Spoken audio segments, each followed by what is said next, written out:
la roca de los siglos, la roca eterna de los siglos. ¿Quién es? Nuestro Señor Jesucristo, ¿verdad?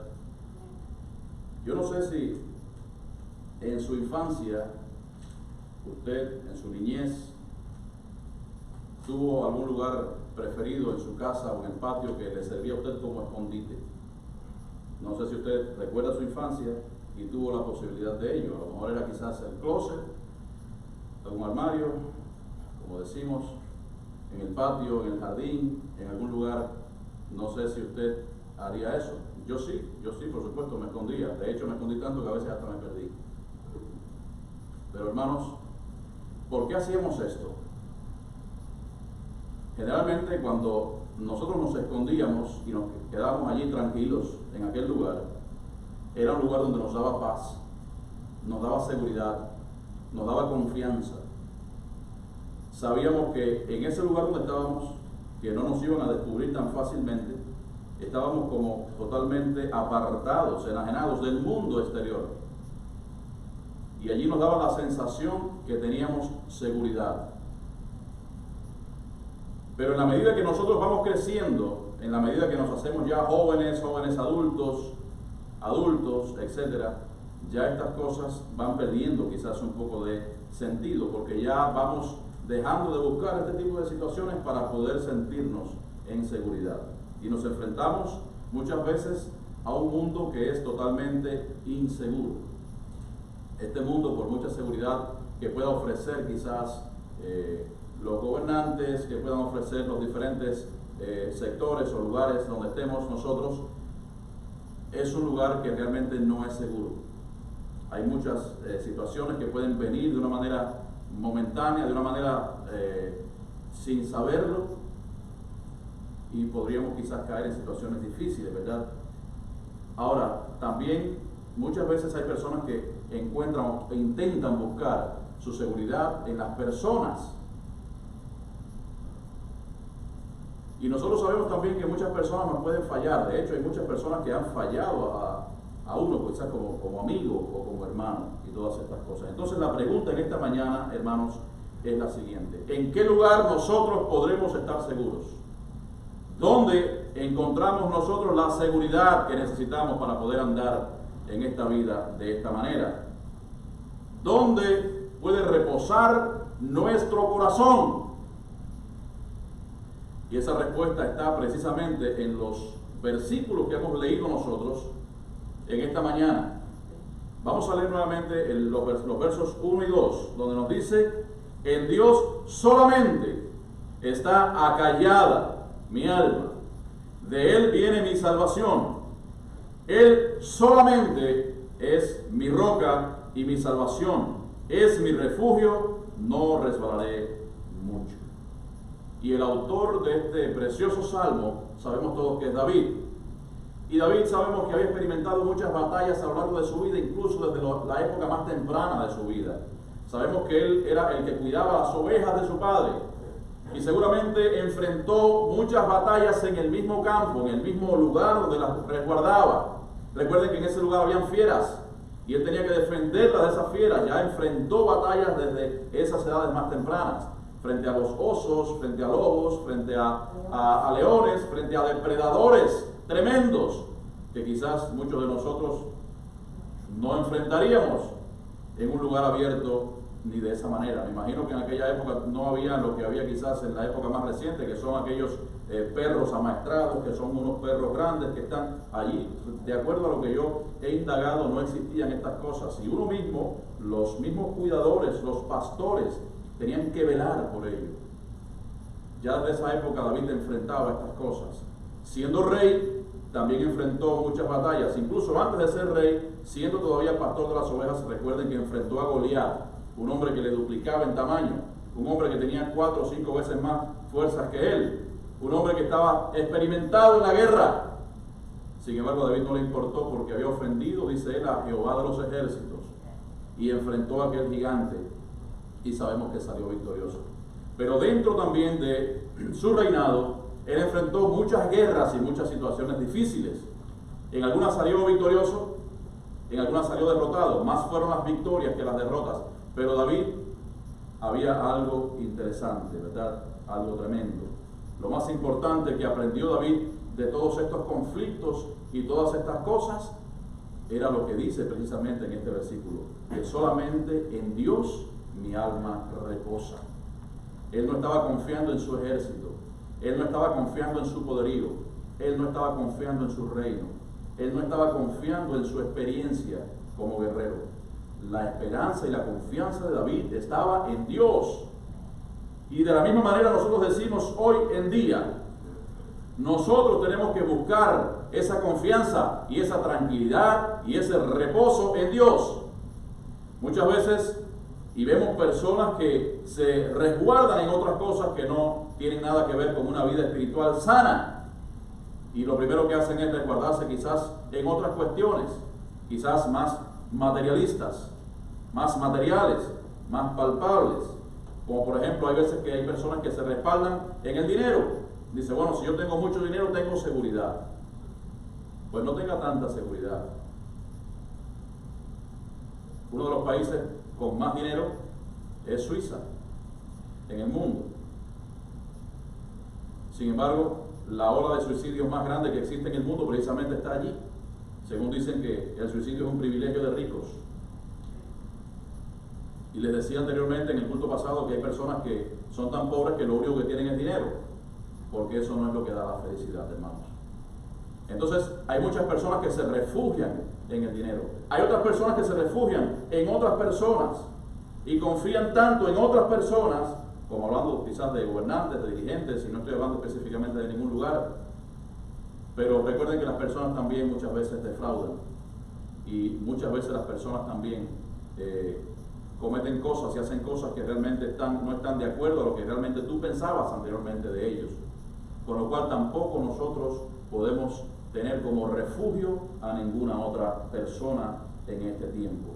Hay personas que se refugian en los vicios, que tienen un problema determinado, y ¿qué es lo que hacen? Se escudan detrás de las drogas, detrás del alcohol. ¿Para qué? Dicen ellos, para olvidar. Pero después cuando recuperan su conciencia es peor. Entonces, porque no solamente te está acosando tu problema, sino también el tiempo en que estuviste también en esa situación, que realmente no le agrada a Dios. Por eso, hermanos, nosotros en medio de este tiempo, de esta, podríamos decir, esta vorágine de situaciones, de desespero, de incertidumbre, nosotros encontramos la paz en Dios. Encontramos la seguridad y el refugio en nuestro Señor. No necesitamos nada más que encontrar este refugio y esta paz en Él. Seguramente usted ha visto muchas cosas, que hay personas que venden por ahí las publicidades, las propagandas, que venden en favor del descanso. Te venden los colchones, eso, y te explican, mire, este colchón es algo que va a darte, casi te dicen que te va a dar la felicidad eterna, porque es un colchón que tiene, hay una palabra que se ha inventado, no sé si hace mucho tiempo o hace poco que está esta palabra, pero dicen que son colchones con resiliencia, con memory foam, o sea, que tienen hasta memoria, los colchones y todo, ¿verdad? Te venden pastillas para dormir. Dice, con esta pastilla ya no vas a tener problemas. Y cuando te despiertas, siguen los problemas, ¿verdad? La pastilla no hizo, o sea, hizo quizás que durmieras, pero no hizo que se escaparan los problemas. Con estos ejercicios de relajación, vas a ver qué fácil duermes y qué bien te vas a sentir. Te venden de todo tipo de cosas, ¿verdad? Pero queridos hermanos, el único que nos puede dar la paz necesaria y profunda en nuestro ser es nuestro Dios. Cuando nosotros hacemos una comparación entre lo que el mundo nos ofrece y lo que Dios nos da, evidentemente es un abismo muy grande, muy profundo, ¿verdad? Porque el Señor categóricamente afirma que nuestra confianza tiene que estar puesta en Él. Y tenemos constantemente un peligro constante, sí, tenemos un peligro que está en nuestras vidas, y es precisamente poner la confianza en las personas y no en Dios. Y cuando suceden estas cosas, como les decía también antes, nuestras vidas son vidas que sufren ese defraude y muchas veces también nos confunden. porque vivimos en un mundo pecaminoso, un mundo egoísta, un mundo que todo lo quiere para él, un mundo que todo quiere, quiere arreglar sus cuentas, pero se olvida también de los demás. Y la palabra de Dios no nos manda ni nos insta a este tipo de cosas. Más bien la palabra de Dios nos dice que nosotros también tenemos que velar por los demás. Dice mayormente por los de la familia de la fe, pero también tenemos que velar por los demás, como si fuéramos a nosotros mismos, y es el mandamiento que dice también, ama a tu prójimo como a ti mismo. ¿Usted se ama? Pues claro, si usted no se ama, pues usted no se cuida, pero usted se ama, por eso usted se alimenta, por eso usted se asea, se baña, por eso usted se cuida de peligros. Bueno, pues así mismo nosotros también tenemos que hacer con los demás. No estar pendientes constantemente, pero hermanos, muchas veces no podemos estar allí asistiendo a un hermano, pero con su oración, seguramente Dios la va a escuchar. Esa oración de intercesión que tanto falta hace también en el cuerpo de la iglesia de Cristo es tan importante como quizás darle un plato de comida a un necesitado o asistirle en algún momento en que lo necesite. La oración, queridos hermanos, es algo que Dios recibe con agrado, y cuando nosotros estamos intercediendo por los demás, pues seguramente usted también va a recibir una gran bendición. Ahora, como les decíamos, vivimos en un mundo pecaminoso, egoísta, donde vemos que constantemente hay mucha gente en el mundo que quiere hacernos daño. Sobre todas las cosas, recuerden que los ojos de este mundo están puestos sobre los cristianos, y muchas veces nos quieren hacer daño a nosotros. ¿Por qué? Porque simplemente profesamos una fe que ellos no profesan, ni que ellos tienen. Pero nada de estas cosas era algo nuevo para el rey David. En la antigüedad también pasaban estas cosas. También recordemos qué pasó con su hijo Absalón. ¿Qué pasó con Absalón? Bueno, él quiso usurpar el trono de su padre, el cual era el rey de Israel en aquel tiempo. Mientras muchas personas llegaban allí a la ciudad para hablar de los problemas con el rey David, para compartir con él ciertas cosas, ¿qué hacía Absalón? Bueno, pues les interceptaba en la parte de afuera, y con el tiempo logró formar una guerrilla, podríamos decir unos guerrilleros o unos hombres allí con él, y usurparon el poder, y una de las cosas que hizo fue lograr que su padre huyera de la ciudad, aunque esto no fue para siempre porque el Señor no lo permitió, y después nuevamente David volvió a ocupar allí el trono. Verdaderamente esto fue un evento bastante triste, y vemos aquí la decepción del rey David con su propio hijo. Es fuerte, ¿verdad? Es duro que un hijo haga este tipo de cosas, pero cuando nuestra confianza está puesta en Dios, como la tenía también el rey David en aquel momento, tendremos la seguridad que nosotros caminaremos por este mundo de una forma plena, porque Dios va con nosotros. Qué bueno es saber que Dios está a nuestro lado, hermano, ¿verdad? Qué bueno es saber que Dios camina con nosotros. Nosotros no le vemos, pero Él está ahí presente. Cuando nosotros normalmente estamos desconfiados, que muchas veces existe desconfianza, muchas veces, no sé si en usted ha existido la duda, por supuesto que sí, pero cuando hay desconfianza es muy fácil que nosotros nos derrumbemos. Es igual que una pared que no tiene fundamento. Si usted la empuja, ¿qué pasa? Pues se cae. A mí me pasó una vez, estaba yo compartiendo con unos amigos y estábamos allí en familia, y nadie me había dicho que esa pared no tenía fundamento. Habían levantado la pared, pero no estaba agarrada por ningún lado, y me fui a recostar y se cayó completa la pared. Así que imagínese usted, aparte del susto, había niños pequeños, menos mal que nadie salió herido, pero fue un susto bastante tremendo. ¿Y por qué se cayó la pared? Porque no estaba fundada, no estaba fundamentada. Nuestras vidas tienen que estar fundamentadas y están afirmadas en Jesucristo, que es la roca inconmovible de los siglos. Por eso nosotros no debemos fundar sobre la arena, sino tenemos que fundar sobre la roca, que es nuestro Señor Jesús. Quizás hay personas que hayan sufrido la decepción, hayan sufrido la traición de algunos amigos. Eso sucede muy a menudo, y más a menudo de lo que muchas veces nosotros pensamos y miramos. Quizás haya una persona que haya levantado un falso testimonio contra tu persona, y lo más triste del caso es que las otras personas que escuchan este tipo de cosas entonces se vuelven enemigos tuyos sin causa, porque realmente fue una mentira. Una de las cosas que hace muchos años yo aprendí es que yo lo conoceré a usted no por lo que la gente me diga de usted,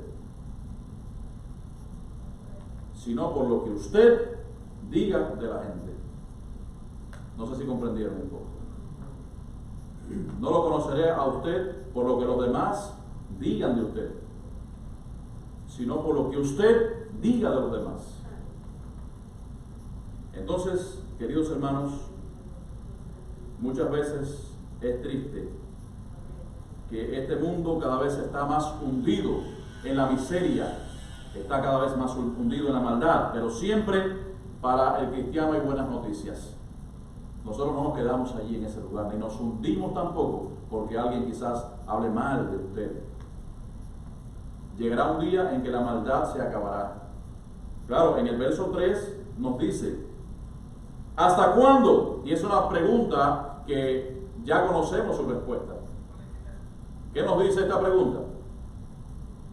¿Hasta cuándo? Bueno, hermanos, la maldad llegará a su fin. En primer lugar, cuando el hombre realmente se arrepienta de sus pecados. En ese momento se acaba la maldad. Cuando el hombre reconoce delante de Dios su maldad. Cuando el hombre reconozca su pecaminosidad. Cuando el hombre reconozca que delante de Dios no es nada, que no es nadie. Cuando reconozca todo delante de Dios y abandone su pecado, entonces es el momento de acabarse la maldad. Y la segunda cosa para acabarse la maldad, de acuerdo a lo que dice las Sagradas Escrituras, queridos hermanos, es cuando el Señor juzgue a este pueblo, a este mundo, al universo, cuando nos juzgue a todos nosotros, donde castigará a los inicuos y a los cristianos, entonces nos llevará hacia las moradas celestiales. La maldad se acabará. Así que tenemos que tener paciencia en Dios y tenemos que asegurarnos siempre en Él. Y ante todo, hermanos, ante todas estas cosas, nosotros tenemos que sacar una conclusión muy importante. Una conclusión que quiero que ustedes presten mucha atención en este momento. Conociendo el respaldo de Dios en nuestras vidas, entonces nosotros podemos estar confiados y seguros en amar de una forma incondicional a las demás personas, aunque nos fallen. Porque nosotros y nuestra misión, precisamente en este mundo, una de las misiones de nosotros precisamente es amar al prójimo, dice, como a ti mismo. Y cuando habla de prójimo, ¿a quién se refiere? Cuando le preguntaron esto a Jesús, ¿quién es mi prójimo? Jesús les habló ¿de quién? De la parábola del buen samaritano. ¿Quién fue el que se hizo cargo de aquella persona que estaba allí, aquel judío que estaba en el medio del camino? Pues fue precisamente un samaritano. Y puso como ejemplo a su enemigo. Recuerden que samaritanos y judíos no se llevaban, estaban en contradicción, porque los samaritanos habían cometido cosas y habían hecho cosas que realmente no estaban bien hechas. Se habían mezclado con otras naciones paganas y entonces estaban separados, estaban allí en la parte norte, y para ir de un lugar a otro tenían que dar una vuelta tremenda, atravesar el río Jordán y subir para no atravesar la región de Samaria. Sabemos todos, con tal de no tener que pasar por ahí, pero Jesús pasó con sus discípulos. Y recuerden que después que se encontró allí en el pozo de la Samaritana, después de la conversación que sostuvieron entre ellos, Jesús se quedó 2 días con sus discípulos allí en aquel lugar. Y esta samaritana se convirtió en una evangelista, entonces tremenda para su pueblo. ¿Qué nos enseña esto, queridos hermanos? Que nuestro prójimo, recuerden que generalmente la J se cambia por la X. Cuando decimos México también. En México decimos México. Cuando decimos Texas, Texas. Eso gramaticalmente en nuestro idioma pasa. Prójimo, próximo. O sea que el prójimo es el que está próximo a nosotros. No quiere decir que nuestro prójimo es el que nos hace bien a nosotros o el que está siempre con nosotros. Nuestro prójimo es el que esté cerca a nosotros. Con eso nosotros, de acuerdo a lo que la enseñanza que nos está dando aquí, hermanos, la palabra de Dios, ¿qué debemos hacer nosotros? Pues amar a nuestro prójimo como a nosotros mismos. a pesar de que nos puedan fallar, pero tenemos que seguir amando, porque a pesar de que nosotros le fallamos a Dios, Él nos sigue amando a nosotros con amor infinito y con amor inefable. Y eso es una enseñanza que tenemos nosotros de Dios. Y debemos aprenderlo de esta manera también. No es que tenemos que odiar a los demás porque nos hicieron mal o porque piensan diferente a nosotros. Tenemos que amar, porque en este caso el amor, queridos hermanos, dice que cubrirá multitud de pecados y multitud de faltas. Recordemos también que en este mundo tendremos muchos problemas y muchas aflicciones, como nos decía el mismo Jesús allí en Juan 16:33. Estas cosas os he hablado para que en mí tengáis paz. En el mundo tendréis aflicción, pero confiad, yo he vencido al mundo. El Señor venció al mundo.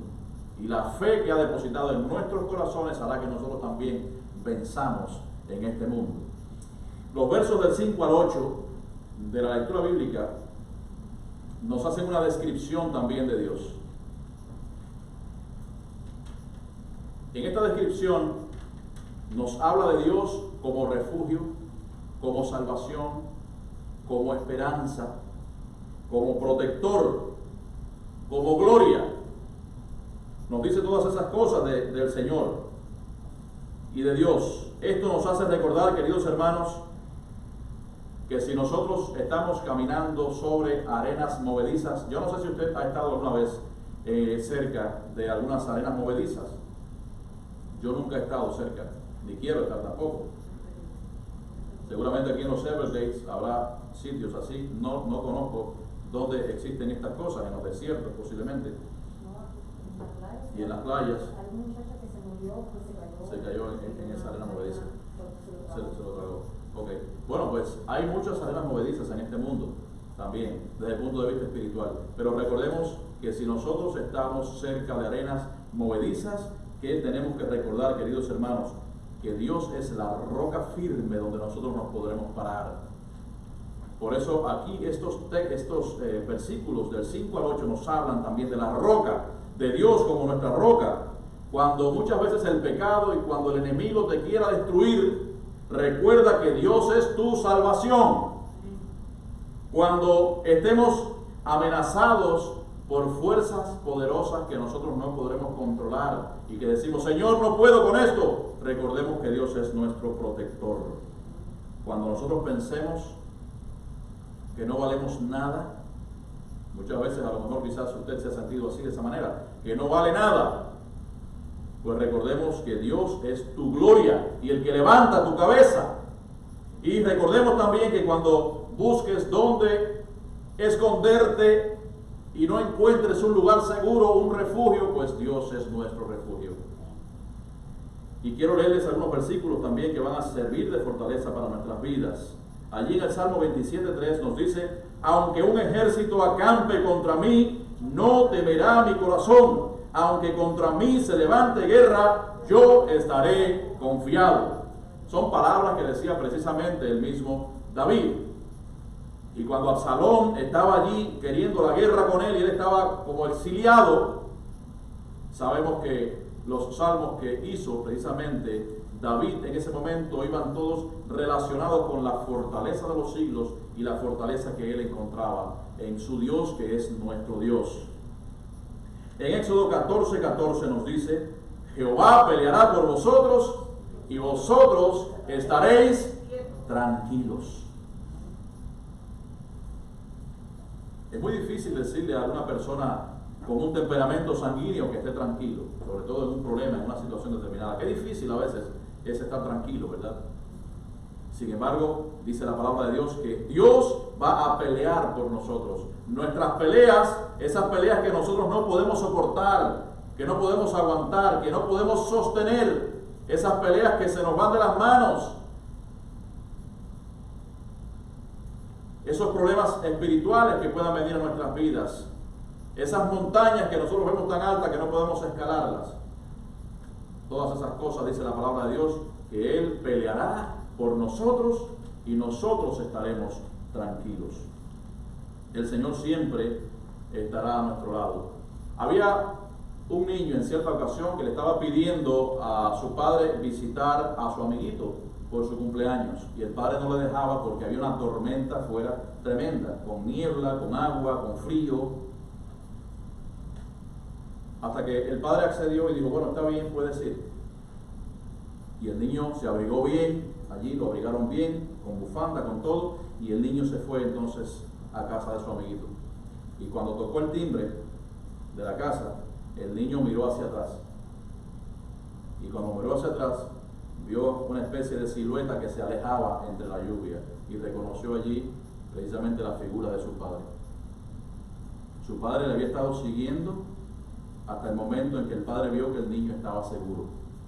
Y así mismo Dios nos trata a nosotros también. ¿Por qué? Porque nosotros muchas veces en nuestros problemas y situaciones pensamos que Dios no está con nosotros. Sin embargo, Dios siempre está a nuestro lado, cuidándonos, protegiéndonos, caminando con nosotros, respaldándonos hasta nuestro destino, hasta el lugar donde nosotros vamos a estar, sobre todo si son lugares peligrosos. Aunque ande en valle de sombra de muerte, no temeré mal alguno, porque tú estarás conmigo. Es una promesa del Señor que siempre, aunque usted no lo ve, pero Dios está contigo. Dios está a su lado en todo momento y en toda situación. El rey David conocía perfectamente a Saúl. Conocía su temperamento, conocía sus pormenores, conocía todas las cosas que acontecían en él. Y en su juventud, recordemos que David le tocaba el arpa, y sobre todo en los momentos en que el rey Saúl estaba con más problemas. Podríamos llamarle quizás en estos tiempos depresión, estaba deprimido, tenía muchas situaciones en su vida, en su mente, tenía mucha turbación en su vida. Y muchas veces el rey Saúl, a pesar de tener en David una persona que le sosegaba el ánimo, le tranquilizaba su vida, aún así en muchas ocasiones intentó matarlo, porque con una lanza en una de estas ocasiones que conocemos, intentó atravesarlo. Sin embargo, David, que era un muchacho ágil, no lo permitió, y Dios tampoco lo iba a permitir, porque los planes de Satanás no iban a surtir efecto delante de los planes de Dios. Sin embargo, David le demostró también en ciertas ocasiones que pudo haberlo matado a él cuando en el campamento le cortó una parte allí de su capa, ¿verdad? Sin embargo, queridos hermanos, a pesar de todo, David fue fiel. Trabajó en el palacio donde podía haber utilizado la influencia de Saúl para poder elevar su vida, para poder elevar quizás y adquirir más prominencia en aquel lugar. Pero sabemos que no fue así, porque Dios lo puso como rey, y precisamente no fue a través de la influencia de Saúl.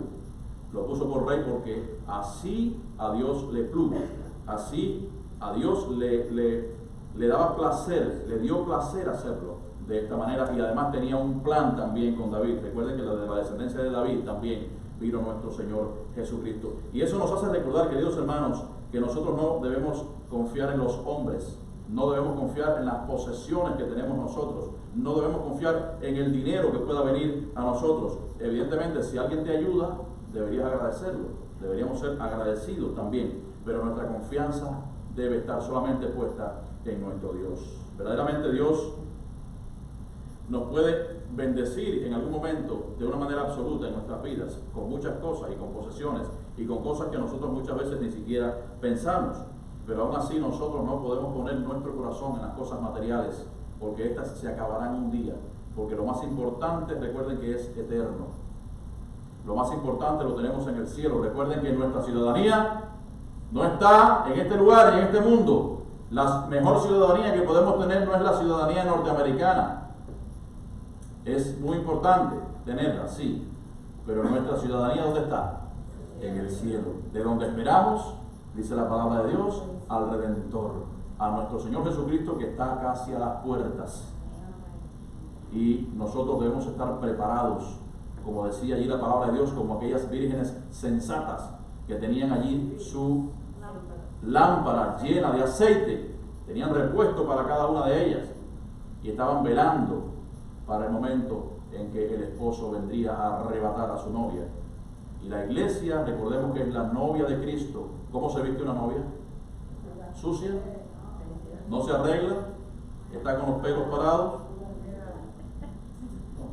Ella se pone, creo que el momento en que las novias, o en sentido general, una mujer se prepara más en su vida, ¿en qué momento es? Es en el momento en que ella se va a casar y se va a presentar delante de las personas, delante de su futuro esposo, delante de su esposo, delante de todo el mundo. Ella se detalla todas las cosas y se pasa horas preparándose para este evento, ¿verdad? ¿Por qué? Porque quiere estar agradable a la vista de todos. Es precisamente podríamos decir, un hecho primordial, porque es quizás único, una vez en la vida, así debería ser, por lo menos la primera vez, es prácticamente único, y se atavilla con todas las cosas. Hermanos, nosotros como iglesia, la iglesia es la novia de Cristo, y ¿cómo nos va a recibir? ¿Cómo nosotros vamos a recibir entonces a Dios, a Cristo, que es nuestro Dios también precisamente? ¿Cómo le vamos a recibir? Pues nuestro atavío espiritual tiene que ser perfecto, tiene que ser en gloria. Nuestras vidas tienen que estar limpias delante de su presencia. ¿Cómo nos hallará a nosotros? Sin fe, como dice la palabra también, hallará Dios fe en la tierra. Pues nosotros tenemos que ataviarnos también. Nuestras vidas espirituales, nuestros corazones, nuestras mentes tienen que estar preparados para cuando Jesús venga a levantar a su iglesia gloriosa. No podemos poner el corazón en las cosas materiales. Recuerden lo que pasó con el rico insensato, que él dice que hizo graneros más grandes porque su cosecha había rendido mucho fruto, y dijo: muchos bienes tienes para ti, gózate para muchos años. Sin embargo, el Señor le dijo esa noche: necio. Y la palabra necio es una palabra dura y difícil. Es una palabra muy fuerte, la palabra del Señor, la palabra necio. Esta noche vienen a pedir tu alma, y lo que has provisto, ¿para quién será? Y la enseñanza que nos deja precisamente esta parábola es que nosotros tenemos que ser ricos para con Dios.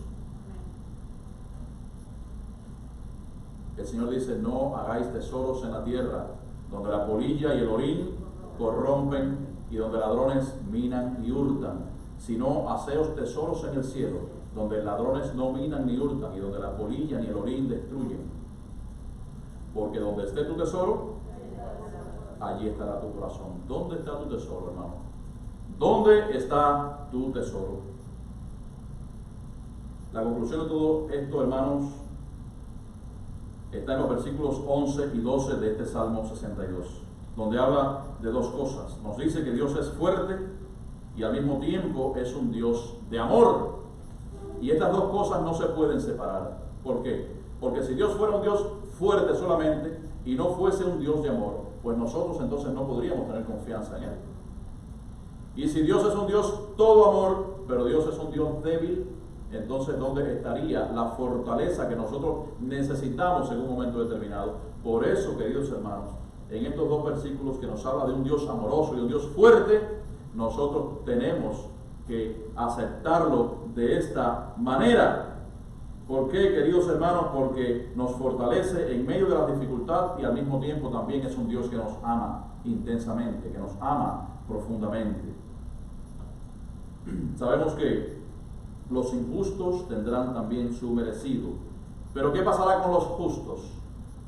Dice la palabra de Dios en Mateo 13:43. Entonces los justos resplandecerán como el sol en el reino de su Padre. Voy a leerlo nuevamente. Mateo 13:43. Entonces los justos resplandecerán como el sol en el reino de su Padre. Y todos nosotros queremos ser justos delante de Dios mediante Jesucristo, porque Él es quien nos justifica delante de su presencia. No podemos hacerlo nosotros por nuestros propios medios, pero Jesús lo hace por nosotros, y la confianza que nosotros tenemos en ello está puesta finalmente en la cruz de nuestro Señor Jesucristo. Recordemos lo que nos dijo Jesús allí en Mateo 11:28 al 30. Venid a mí los que estáis trabajados y cargados, y yo os haré descansar. Llevad mi yugo sobre vosotros y aprended de mí, que soy manso y humilde de corazón, y hallaréis descanso para vuestras almas, porque mi yugo es fácil y ligera mi carga. Tus cargas debes ponerlas encima de nuestro Señor, el cual llevó nuestras culpas allí en el madero. En cierta ocasión le preguntaron a un hombre que por qué no se arrepentía de sus pecados, y él decía que él no sentía ningún pecado, él no sentía que tenía que arrepentirse de nada. Evidentemente no era cristiano. Y esta persona, que era un cristiano que le estaba enfrentando en ese momento, una de las cosas que le preguntó fue: bueno, usted, si por ejemplo hay una persona que está muerta y le pone 4 bloques encima, ¿esa persona lo siente? Dice: no, porque está muerto. Dice: así mismo también, muchas veces, si estamos muertos espiritualmente, nosotros no podemos ver el peso del pecado. Con lo cual nuestras vidas espirituales, por eso muchas veces nosotros sentimos que estamos en opresión, y es el enemigo el que nos pone en esta situación. Pero recordemos que Cristo llevó tus pecados. Cristo llevó nuestros pecados a la cruz. Y en Cristo nosotros tenemos justificación delante del Padre, delante de Dios. Por eso tienes que acercarte a Él con la certidumbre que Dios te está escuchando. Te tienes que acercar a Dios con la certeza de que Dios está a tu lado y que nosotros tenemos un Cristo vivo, un Cristo santo, un Cristo que murió por nosotros y que está sentado a la diestra del Padre intercediendo por cada una de nuestras vidas. A Él servimos y Él derramó su sangre también para quitar nuestro pecado, y un día estaremos para siempre con Él. Servimos a un Cristo vivo. Jesús es la roca inconmovible de los siglos y nos ofrece seguridad en un mundo lleno de desilusión, lleno de maldad, lleno de odio y lleno también de incertidumbre. Pero en Él nosotros confiamos. Confía en Dios, porque Dios es la roca eterna de los siglos, que nos llevará a nosotros de gloria en gloria y nos llevará también de victoria en victoria. Que Dios les bendiga en esta mañana, queridos hermanos. Es mi deseo, esperando que nosotros podamos encontrar en el Señor ese verdadero refugio que nos da a nosotros libertad, y es la verdadera libertad. Dice que nos hará libres,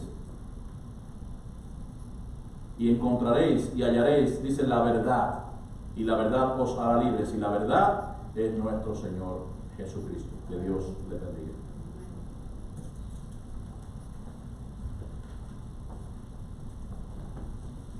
Damos gracias a Dios por este mensaje, en el cual nos anima a que realmente sigamos confiando en aquel que por experiencia, como el rey David, tuvo la experiencia de confiar en Dios, y ese es también nuestro legado, que confiemos en Dios. Busquemos en nuestro seminario el número 518. Después del himno le pedimos a nuestro hermano David nos despide en oración.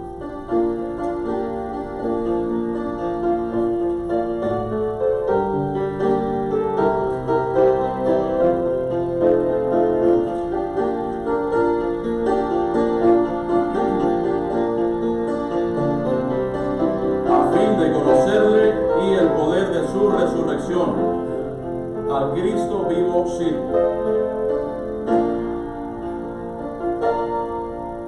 Al Cristo vivo sirvo, Él en el mundo está. Aunque otros lo negaren, yo sé que Él vivirá. Su mano tierna veo, su voz consuelo da. Y cuando yo le llamo, muy cerca está. El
nuestra roca, nuestra esperanza y nuestra fortaleza. Te pido que guardes a cada uno de nosotros aquí presentes, Señor, aquellos que nos han escuchado mediante las redes sociales, y que tu amor y tu misericordia de los guardes con cada uno de nosotros en cada momento, Señor. Te pido por aquellos que están enfermos, Señor, que tú les recuperes pronto, Padre, y que podamos gozarnos junto con ellos también pronto, Señor. Llévanos a nuestros hogares con tu cuidado y con tu protección. En el nombre de Jesús.